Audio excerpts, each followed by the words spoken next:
गौतम बुद्ध की बहुत सी कहानियां आपने पढ़ी होंगी और किसी भी कहानी को PRH कर आपके मन में ये विचार नहीं आया होगा कि इस कहानी को पढ़कर मुझे कुछ हासिल नहीं हुआ। बुद्ध से जुड़ी हुई हर कहानी हमें बहुत कुछ सिखाती है। आज जो गौतम बुद्ध की प्रेरणादायक कहानी हम लेकर आए हैं वो आपको सिखाएगी कि किस तरह हम अपने लक्ष्यों को प्राप्त कर सकते हैं। हम सभी इस जीवन में कुछ ना कुछ पाना चाहते हैं। हर किसी के अपनी जरूरत के अनुसार गोल्स या लक्ष्य होते हैं। लक्ष्य बनाना तो आसान होता है, लेकिन उस तक पहुंचना या उस लक्ष्य को प्राप्त कर लेना आसान नहीं होता। कुछ लोग होते हैं जो अपने गोल्स को पाने के लिए दिन रात मेहनत करते हैं और कुछ होते हैं जो एक कॉपी में अपने गोल्स लिखते हैं और फिर भूल जाते हैं। पहली बात तो साफ है कि किसी भी लक्ष्य को प्राप्त करने के लिए मेहनत करना बहुत जरूरी है और बाकी की जरूरी बातें अब आप इस गौतम बुद्ध की कहानी के जरिए समझेंगे।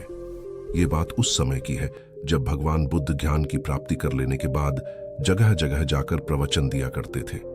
वो हर गांव में जाकर अपने ज्ञान का प्रसार करते। उनकी बातें हर किसी के जीवन को एक नया मोड़ देती थी। उन सब के बीच एक ऐसा व्यक्ति था जो गौतम बुद्ध के ज्ञान से बहुत ज्यादा प्रभावित था। वो उनके प्रवचन सुनने के लिए हर जगह पहुंच जाता। जितना भी ज्ञान बुद्ध अपने प्रवचन के जरिए देते वो उसे अच्छी तरह से अपने मन में बैठा लेता। उसका लक्ष्य था कि वो भी बुद्ध की तरह एक आध्यात्मिक और परम ज्ञानी बने। गौतम बुद्ध के प्रवचन सुनते सुनते उस व्यक्ति को साल भर हो गया। उसने महसूस किया कि उसके अंदर कोई बदलाव नहीं आया। वो खुद को वैसा ही पाता जैसे वो 1 साल पहले था। उसे लगने लगा कि बुद्ध के ज्ञान का उस पर कोई असर नहीं हुआ और ना ही उसके जीवन में कोई बदलाव आ पाया।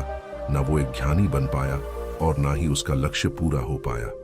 इस बात से नाराज होकर वो व्यक्ति बुद्ध के पास गया और बोला, मैंने साल भर आपके प्रवचन सुने, जो भी ज्ञान आपने दिया वो सब मैंने अपनाया, लेकिन उस ज्ञान से मुझ में कोई बदलाव नहीं आया और आज भी मैं पहले जैसा ही एक साधारण इंसान हूं। उस व्यक्ति की बातें सुनकर बुद्ध मुस्कुराए और बोले, तुम किस गांव से आए हो? तुम्हारे गांव का नाम क्या है?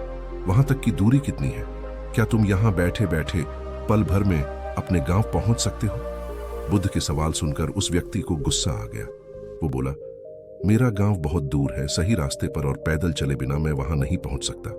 पल भर में कोई भी व्यक्ति किसी दूसरी जगह नहीं पहुंच सकता। गौतम बुद्ध बोले, यही तो तुम्हारे प्रश्नों का उत्तर है। तुम्हें अपने गांव की दूरी पता है, अपने गांव का रास्ता पता है, लेकिन जब तुम इस जानकारी के अनुसार चलोगे तभी अपने गांव पहुंच पाओगे। उसी तरह मुझसे जो ज्ञान तुमने लिया है उसे जब तक तुम अपने व्यवहार में नहीं लाओगे और उस ज्ञान के अनुसार नहीं चलोगे तो तब तक तुम खुद में बदलाव नहीं कर पाओगे। जितना जरूरी लक्ष्य की जानकारी होना है उतना ही जरूरी है उस लक्ष्य को पाने के रास्तों का पता होना। ज्ञान भी तभी काम आएगा जब तुम उस पर अमल करोगे। इसी तरह लक्ष्य भी तभी पूरे होंगे जब उन पर कार्य करोगे। सीख जो हमें इस गौतम बुद्ध स्टोरी से मिलती है, इस कहानी को पढ़कर ये बात तो आप समझ ही गए होंगे कि कोई भी लक्ष्य बनाने से पूरा नहीं होते, बल्कि उन पर कार्य करने से वो पूरे होते हैं। हम लोग लक्ष्य तो बना लेते हैं लेकिन उनके अनुसार काम नहीं करते और फिर वो लक्ष्य कभी पूरे ही नहीं होते। जब भी आप कोई गोल बनाएं तो उसे पूरा करने के लिए प्रॉपर प्लानिंग करें। मन में ये विचार ना लाएं कि कल कर लूंगा या ये गोल तो मैं ऐसे ही अचीव कर लूंगा। किसी भी गोल को अचीव करने के लिए एक प्लान होना बहुत जरूरी है। जिस तरह बिना सही नक्शे के एक अच्छा घर नहीं बन सकता, उसी तरह बिना प्लानिंग के गोल अचीव नहीं हो सकता।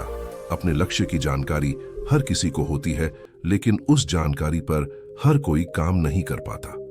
आपने भी जिंदगी में बहुत गोल्स बनाए होंगे, लेकिन उन्हें पूरा करने के लिए कभी कोई प्लान नहीं बनाया होगा और वो गोल आज भी अधूरे ही होंगे। ये बात सिर्फ आपकी नहीं है, मेरे खुद के कई गोल्स हैं जो किसी डायरी के पन्ने में दबे हैं और आज भी अधूरे ही हैं। ये कहानी आपके और मेरे लिए एक सबक है कि लक्ष्य बनाओ तो उसे पूरा करने का एक प्लान जरूर बनाओ, तभी वो लक्ष्य पूरा होगा। आशा करता हूं कि आप सभी को गौतम बुद्ध की प्रेरणादायक कहानी पसंद आई हो।